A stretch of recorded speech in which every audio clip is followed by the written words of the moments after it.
It's only 93 miles from Florida and just 13 from the Bahamas. But like the smoke that coils from its legendary cigars, the Republic of Cuba exists in a time and space all its own.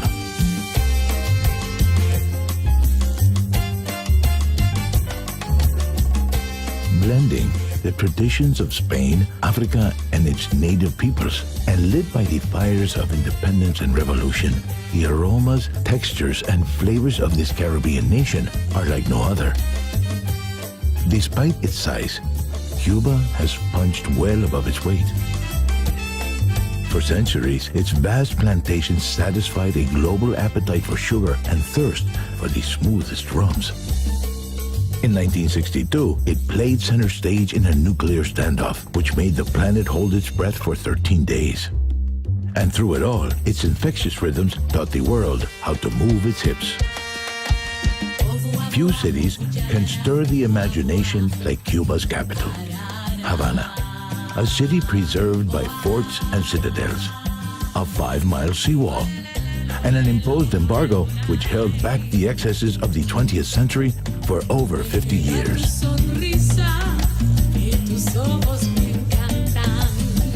Havana's symbol is La Giradilla, dedicated to the city's first female governor, who scanned the horizon each day for her husband's return from the sea.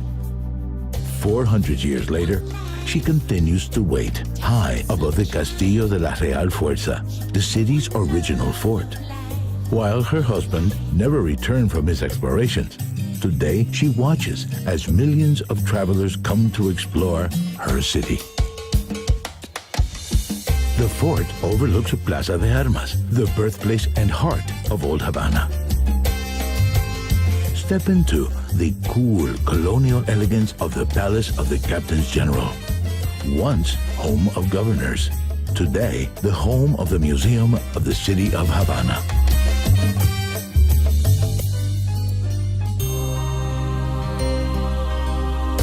Browse the vintage books and posters in Plaza de Armas.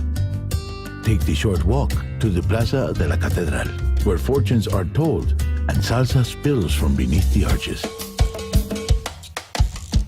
Made from blocks of coral cut from the ocean floor, the Cathedral of St. Christopher is a Cuban Baroque masterpiece that has been called music set in stone. For 100 years, was also the resting place of Columbus, who claimed the fertile lands for Spain in 1492. Another of the old town squares is Plaza de San Francisco, which has changed little since the days when the crews of passing galleons filled their barrels at the Fountain of the Lions. A more recent addition to the square is La Conversación, a statue that reminds us to keep the need for dialogue in contemporary society. Cubans, however, need little reminding of the importance of such simple pleasures. In a world where our heads are increasingly bowed to the smartphone, this is a city where people still walk with their heads held high. There's something truly liberating walking these advertisement and franchise-free streets where you can be open to millions of unguarded moments, like the curbside battles of wits, the characters, the melancholy of peeling paint, and the promise of a new coat. One place that will never see a paintbrush is La Bodeguita del Medio. Enjoy a mojito and add your name to the thousands of others which adorn every surface of this iconic bar. Getting around the city is easy. Simply walk, catch a bus, or cruise in style. Havana is home to thousands of classic autos from a golden age, which, just like the city, only becomes more alluring with each passing year.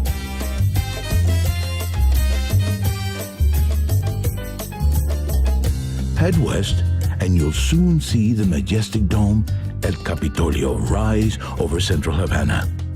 These streets here are lined with some of Havana's finest architectural treasures, such as the Great Theater of Havana and the National Museum of Fine Arts.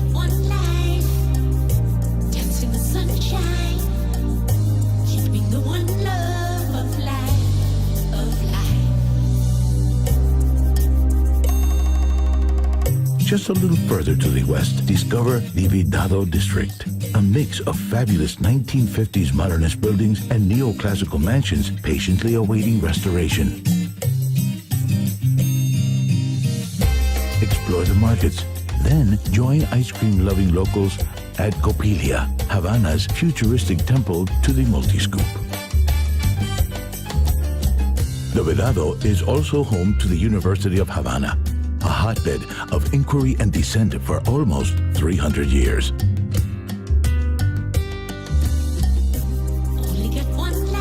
And the iconic National Hotel, where the likes of Winston Churchill, Rita Hayworth, and Leonardo DiCaprio have spent many a Cuban night. While the streets of Havana give the city its pulse, it's on the Malecón where you'll find its soul. Extending for miles along Havana's northern shores, this is where the city comes to meet, romance, and dream, and perhaps catch a little dinner. At the Malecón's eastern end, look out across the mouth of the Havana harbor, from Fort San Salvador to its big brother, Morro Castle. For centuries, these two guardians were linked by a giant chain, which could be pulled tight to keep marauding ships at bay. While you're near the Malecón's eastern end, visit the Museum of the Revolution, housed in the former presidential palace of deposed dictator Batista. The museum is a dedication to those who took part in the long march to a free Cuban homeland. You'll find tributes to Cuba's political heroes all over Havana. But there is none greater than the Plaza de la Revolución, where more than 1 million Cubans can gather at a time. Towering over the square is the memorial to José Martí, the poet, writer, and lightning rod for Cuban independence.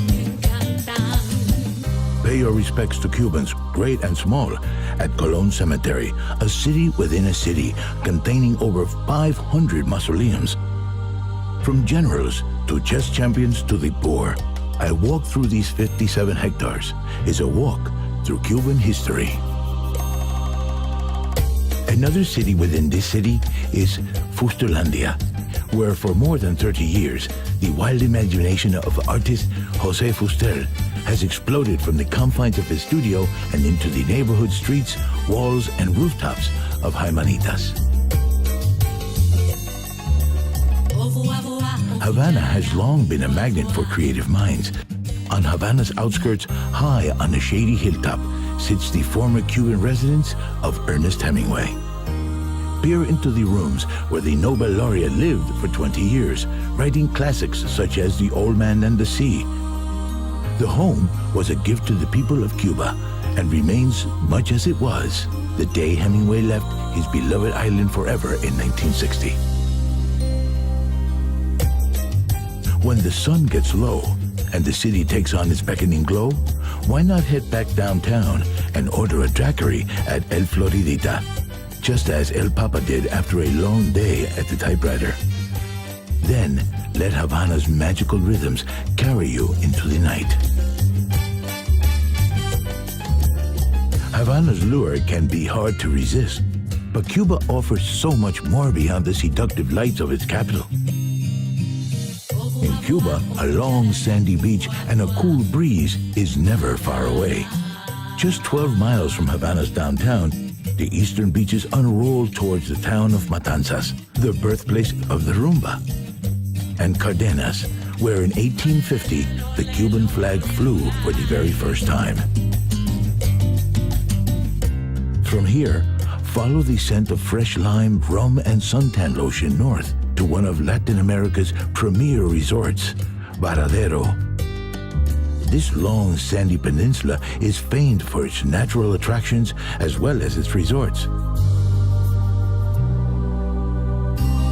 Be sure to take a walk in the Avariacacos Ecological Reserve and experience the subterranean world of the Cueva de Ambrosio. Then cool off in the pure, crystal waters of nearby Cueva Saturno.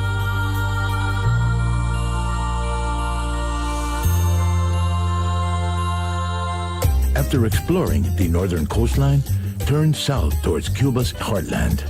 Santa Clara is Cuba's most revolutionary city. Here, in 1958, Che Guevara and 18 fellow rebels took on an armored government train with a bulldozer and Molotov cocktails and won.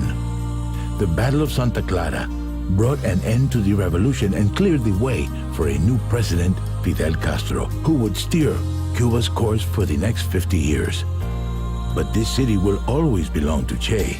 He is everywhere, watching over the city from his mausoleum, from the streets, from the very walls, extolling us to remember that liberators do not exist. The people liberate themselves. From a city forged by revolution to one built on sugar, welcome to Trinidad. In the early 1800s, this was the sugar capital of the world. Here, plantation owners poured vast fortunes into plazas, churches, and Spanish colonial mansions filled with the best furnishings money could buy. Just a few miles from Trinidad, climb Manaca Ixnaga Tower for views across the Valle de los Ingenios.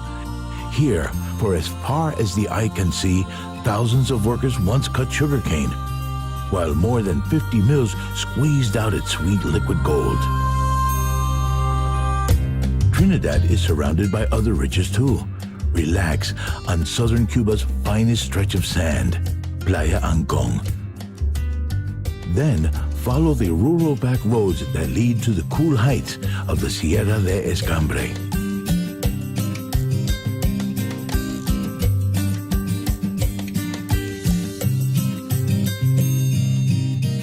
In Cienfuegos, the mood changes from Spanish to something a little more Parisian.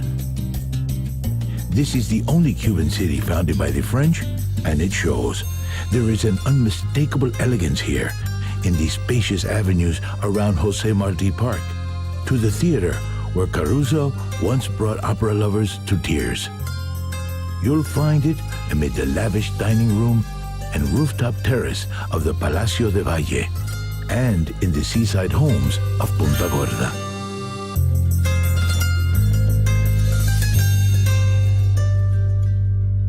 And when it's time to experience nature's elegance, you'll find plenty nearby in the bird life of Laguna Guanaroca and in the afternoon light of Rancho Luna Beach.